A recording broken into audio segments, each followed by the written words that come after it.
Welcome to Marketing with Confidence. I'm your host, Marianne Amies. We're going to be talking all things digital and online marketing for business owners and marketing professionals. If you've been feeling overwhelmed by your digital marketing, be sure to listen along and you'll hear tips, interviews and more that will give you the confidence to create marketing you love. Welcome back to another episode of Marketing with Confidence. Today, I want to talk to you about websites. Earlier this week on my socials, I talked about my deep dislike for the platform Wix. And of course, this got some people hot under the collar. And what website platform to build on is both a really big decision for business owners and even for marketers and the brands that they look after. But it's also a really confusing area. There is a lot of information out there. A lot of it is based on the preferences of different web developers. And I'm 100% guilty of that. I have my preferences. But today I'm going to talk to you about which platforms I think are great fits for what type of businesses and how you should approach getting started in each. So to give you a little bit of a background, when I started WiseUp, 13 years ago, it was probably about 6 months to a year in where I was creating a lot of marketing strategy for clients. And often as part of that, I was highlighting that their website, needed changes or it needed content or it needed a different user experience. And then, the question would always come back of like, can you help me? At this time and still today, I heard a lot of stories around, the people that built my website are really hard to work with. Or the people who built my website charge me an absolute fortune for any changes that I make. Or I have a website that I just can't actually use or change a single thing on myself. So I always have to ask. And, through that, then they were asking me, can you help? Can you fix it? Can you change it? And I started, I guess, for want of a better word, dabbling. And, primarily I found myself dabbling in WordPress. And then a little bit of Wix and a little bit of Squarespace.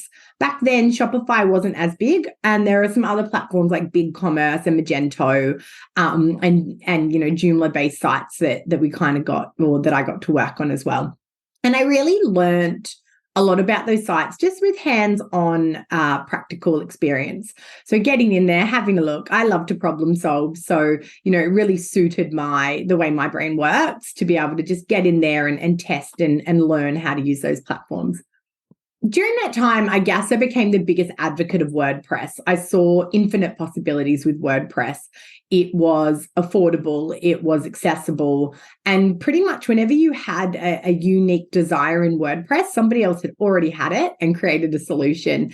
And you could Google and, find the right plugin or find the right snippet of code and you could make it work.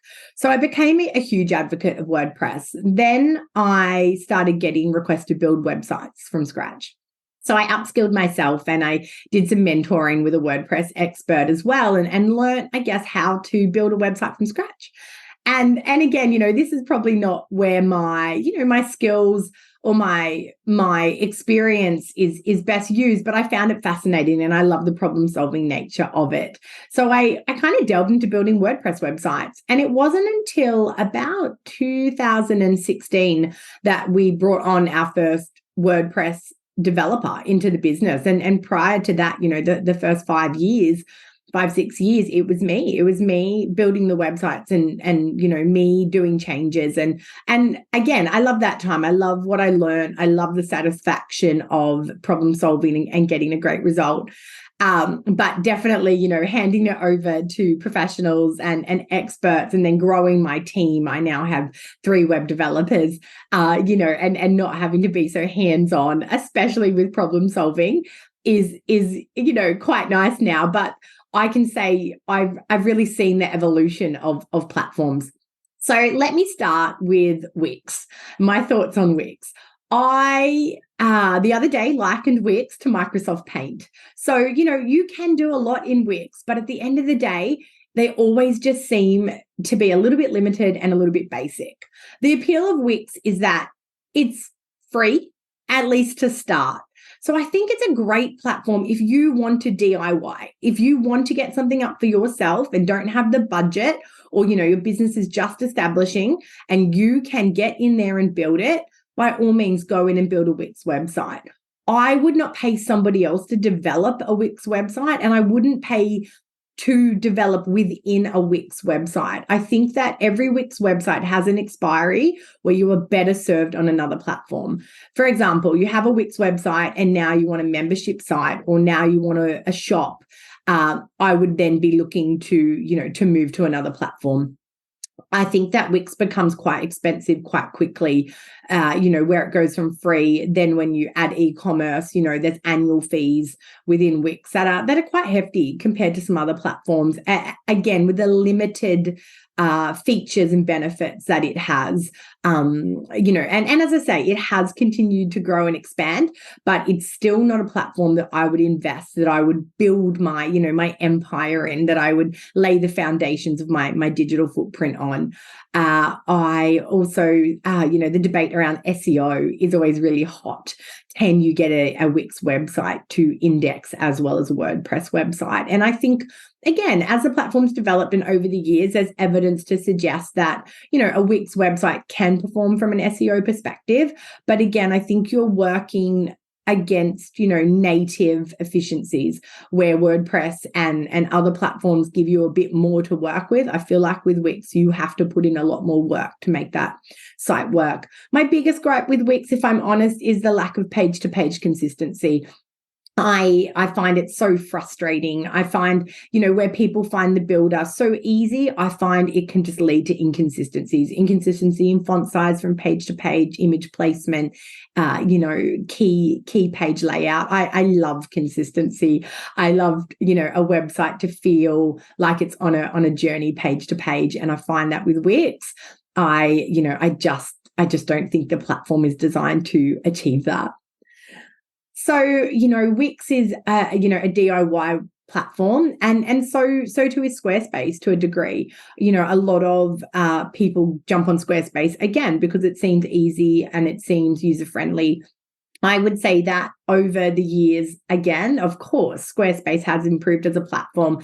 And I think, see a more valid space for Squarespace now than I did 5 years ago. I think Squarespace is actually quite a great platform for a brochure-style website. So a brochure-style website is your classic home, about us, our services, maybe a blog and a contact us page. So it's that, you're not trying to get a direct sale on your website. You're not trying to execute a program. You're really just driving inquiry. You're silent salesman, who's awake when you're not awake and able to confirm, all those brand messages. Almost like the website for people that say, I don't really need a website. I don't need a website. I have great referrals. I don't need a website. I have a great social media presence. Squarespace would be my choice to go to get started, as opposed to Wix. Don't get started on Wix, actually go get started on Squarespace. It is actually also quite a good DIY platform. And again, I believe that you yourself can get in there and start something that looks quite professional and quite consistent. But I think it really shines when you hand it over to professionals who can, optimize it, make it consistent, get a nice brand guideline going through there, and really flesh out a proper user journey for you. I think that Squarespace now also offers e-commerce. I haven't dabbled enough in that to give an opinion on whether that is a good use or not of the platform. I also know that it's teamed up with Acuity scheduling, so can integrate really nicely into that kind of book into my calendar, pay for an appointment with me space as well, which makes it a really good platform to consider if you're, a naturopath or a personal trainer or somebody that's, selling that one-on-one time. So the other people that really love Squarespace are, interior designers, photographers, people with a gallery, I know find Squarespace to just present really beautifully and really help them to achieve the aesthetic that they're looking for. SEO-wise with Squarespace, again, it's come a long way. And I know that's sort of famous last words, but what we, before we could only set a title tag and metadata for the whole site. Whereas now we can go in and we can edit page by page SEO, title tag, metadata, and make sure that we're optimizing page by page to get, to get rankings and get some success there. The blogging side of Squarespace has also improved a lot, which lends itself both to SEO and also just to, your ability to continually add content to your website. Then we've got Shopify. Again, I like all of you, my urge or my go-to when something new launches is to resist the change. I was such a massive WordPress advocate for so long and had built many e-com sites in WooCommerce. So my first thoughts were like, why do we need Shopify? Like, why? WordPress does a fine job. And, Shopify has monthly fees. Squarespace has monthly fees, which I didn't mention, whereas WordPress doesn't have those fees. And I would sort of go back and forth between Shopify and WordPress. What did I really think was the best platform? And I have to say, hand on heart, in the last at least 3 years, if someone comes to me and they have an e-com business, I want them on Shopify. There are just so many benefits to having a Shopify site over the traditional WordPress WooCom that I now, resoundingly push my advice towards Shopify. So what I love about Shopify, number one, yes, you can get started in a DIY sense. So just like Squarespace, I think you can build something pretty basic on your own and get yourself up and running. I think Shopify really shines when you bring in an expert who can, work with a stronger theme, help you tweak code, help you not look so generic, help you really create brand personality within your Shopify site. I absolutely love Shopify's ease of checkout experience. So, the add to cart and checkout is very consistent. It's very user-friendly, especially on mobile. And we know that, 80% of transactions in that e-com world are happening on mobile. So we really want to make sure that, if we have a e-com objective, that we're optimizing our site to achieve that. So I definitely love the checkout experience. I also love Shop Pay.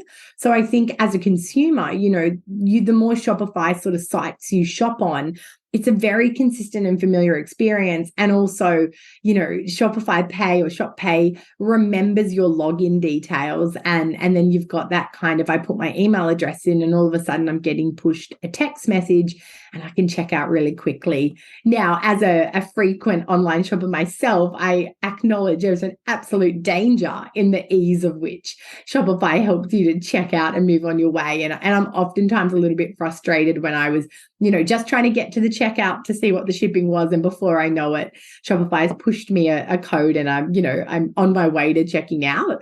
But I think as business owners, we're making it easier for people, not having to type my address in again, not having to fill in my credit card again. All that data remembered does make it a lot quicker. And again, as we know, people on their mobile phones, we don't want to stop them. We don't want them to have to put the transaction down to go get their wallet out and get their card. As easy as we can make it for them is going to help us increase our conversion rate. I also love the way that Shopify integrates with Meta and with Google. I think the other platforms, Squarespace and Wix, don't do it nearly as well. And WordPress does it, but it's a little bit more cumbersome and a little, more steps. But the ease in which you can sync your Shopify product feed to your Instagram to start tagging your products, the way that you can link for ads, tracking, the way that you can link to the Google Merchant Center to have Google Shopping ads. It's just so native and intuitive that makes it so fantastic. SEO, obviously, with Shopify has grown as well. And then we have the ability to page by page, product by product optimize. Shopify launched 2.0, I think the start of last year, which was their new builder, which has made pages in Shopify much more aspirational, much more strategic. Pages in Shopify tended to look very narrow and bordered. It was almost like the second thought or the background to a shop. Whereas we know our about page or our frequently asked questions or even things like our shipping policies, they need to look like great pages. They don't need to look like afterthoughts. And I think, Shopify has really upped its game in that visual builder space and allowing us to create pages that look better simply and different templates for, different collections that we may have, allowing us variability that before really relied on coding, has really, I guess, rounded out the platform's capability. I will say one place that Shopify in some ways falls down is that the expenses can add up really fast. So within the WordPress platform, there's a lot of free plugins. And don't get me wrong, that's a pro and a con, because free usually means unsupported. Free can mean that they're unreliable. Whereas, with WordPress, you can also buy annual licenses to different plugins if you need that next tier up. Where with Shopify, the majority of the apps you're going to want or need have a monthly fee. And, generally you're looking to get started on Shopify at this point around $30 US a month.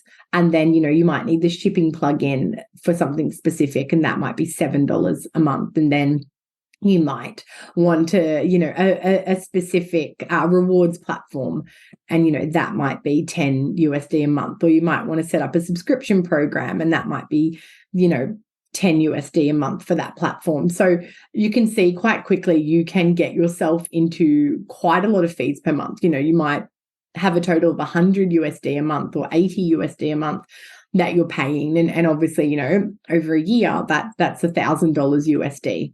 So you really have to, number one, I guess, start in a scalable way. Don't go for all the bells and whistles at the start if you don't need it. Or, just be really conscious of the apps that you're adding to Shopify and what you do and don't need, so that you start in a really sustainable way. But I love Shopify sites. I think that they are so optimized to help you succeed, and you can really achieve great, CRO with it, in a different way to WordPress. So, this brings me to WordPress, my first true love. WordPress cops a lot of flack about being hard to use. And I actually think it's about who develops your WordPress site for you. I would say 80% of our clients that we build WordPress sites go on to confidently add and change content on that site. I always sort of say to clients, you'll be able to upload a blog, you'll be able to add products, you'll be able to edit things like, trading times or team members in and out. Where you might want our help is if you need to create a whole new page, or if you want to create a whole new function. But outside of those things, our objective for our clients is that when they launch a WordPress site, they can pretty much manage the small changes that they need to. And again, that comes down to the way that you build a site. And you can completely code a site. And when a WordPress site is completely coded, it's in a language. And every coder writes that language a little bit different. So you need to be really cautious if somebody's going to code your whole site, that you may not be able to move that site to another person, or if that particular developer moves on, someone else might not be able to read that language as easily, or, find it hard to tweak in that language. Although we all use the same development frameworks, just the way, it's idiosyncrasies. It's almost like dialects. Everybody has their little twist and their little dialect. Asking if you're having a WordPress site, if they're going to use a visual builder. A visual builder means that when you're in the back end, it looks really similar to the front end. And as somebody that might just want to, change a headline or rotate an image, if you can be in an interface where you can navigate as to what each piece of content is, becomes really easy to click and change things out, where that's a lot harder if it's written in code as well. So I'm always a big advocate, if your WordPress site is really hard to manage, it's not necessarily WordPress, it's the way your site was built. As I mentioned earlier, I do love the fact that WordPress, if you have a problem, you're generally not the first one, and there's generally a solution out there that you can tap into. I think WordPress is amazing. You know, the repository of plugins, of functions, of what it can do is, it feels limitless. And as as you work with someone really experienced, they also know, great plugin developers, great theme developers. They know where to go and what combination of things to put together to give you a really sustainable site as well. WordPress doesn't have a monthly fee. You will have to host it. So Shopify, Squarespace, and Wix are all what we call self-hosted platforms. So the money that you pay to them each month is also for them to host the site. That also makes them quite robust. They tend to not be platforms that, go down very often. Of course, it happens. And, for the functionality of the sites to break that often, although again, it certainly happens. And it's certainly if someone's coding in and around those platforms, that's where you get a bit more susceptibility to breakages and failures. WordPress can be a little bit more sensitive, and I think any good WordPress site should be maintained. So somebody should be updating that site each month. Somebody should be backing it up. So working with a really good hosting partner to both, have great reliable hosting, but then also have a routine program in place of how they're maintaining that website for you is really important.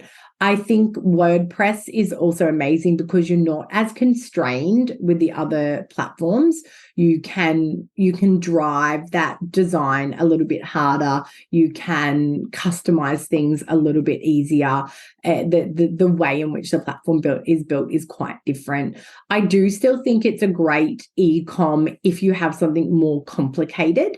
If you have a lot of product, or if you need to customize products in different ways, you might be able to achieve that more cost effectively on WordPress without, having to get lots of different apps that you might need to on Shopify.